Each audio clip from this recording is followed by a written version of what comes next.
despite the ongoing multifaceted effort for Asia-Pacific regionalism or East Asian regionalism, ranging from the top-down preferential regional free trade arrangement and the bottom-up functional cooperation programs, Asian paradox continues to prevail.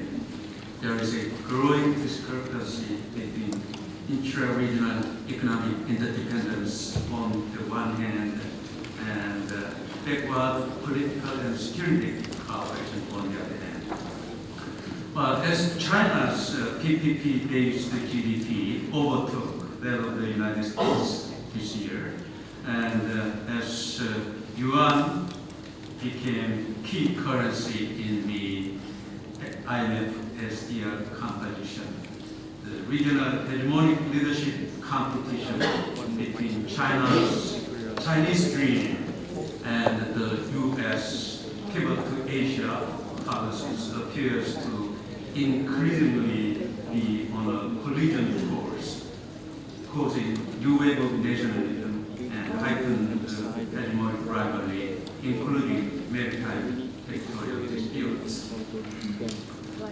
But given this background, I'm glad that recently three great institutional mechanisms have been established to alter the economic and diplomatic landscape of Asia-Pacific region. One is the US-anchored TPP, and the other is China-anchored AIIB. Finally, the RCEP, which will be concluded by 2016.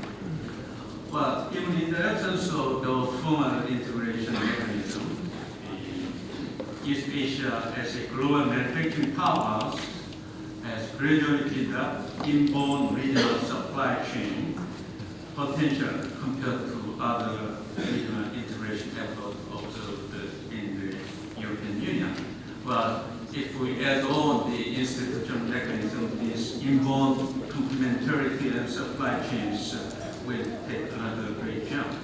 Given the ongoing slow growth, unemployment as new normal, and the rising economic interdependence between the US and China, I believe both the TPP and the RCEP need to be converged down the road as a building block toward the early realization of the free trade area of the Asia-Pacific through trade and investment.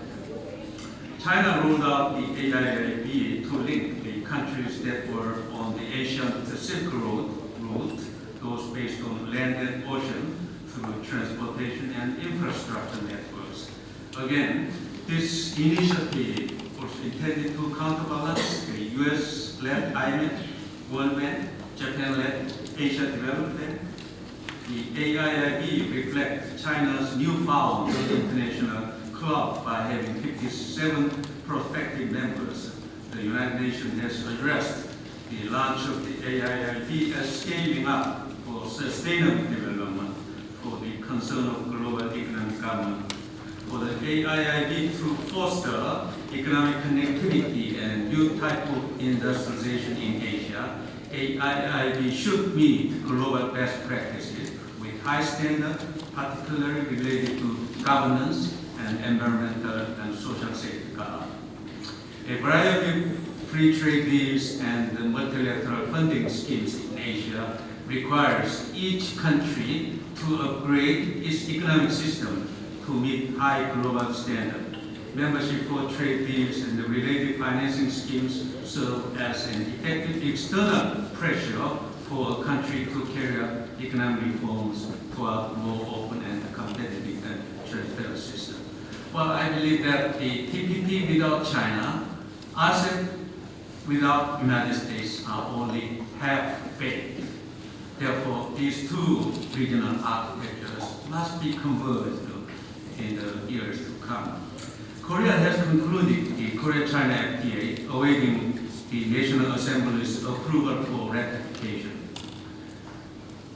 Many experts claim that a TPP with China, half-baked as I said, given the increasingly interdependent economic linkages between the US and China.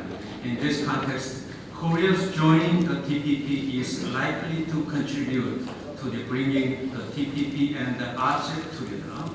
In this regard, Korea needs to carry out another round of comprehensive reforms in the labor sector, finance, education, and public enterprises, as Korea did during the Asian financial crisis, to draw the IMF standby credit under stringent conditions.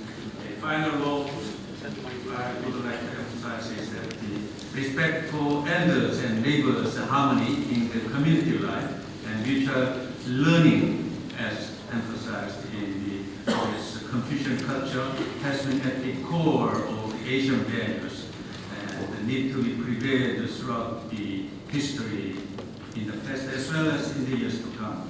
Mutual trust cultivated in the Confucian culture in East Asia is a valuable cornerstone for cooperation and the public infrastructure indispensable for peace. Trust building process requires a consistent approach and the objective recognition of the accurate history so that the next generation can move forward.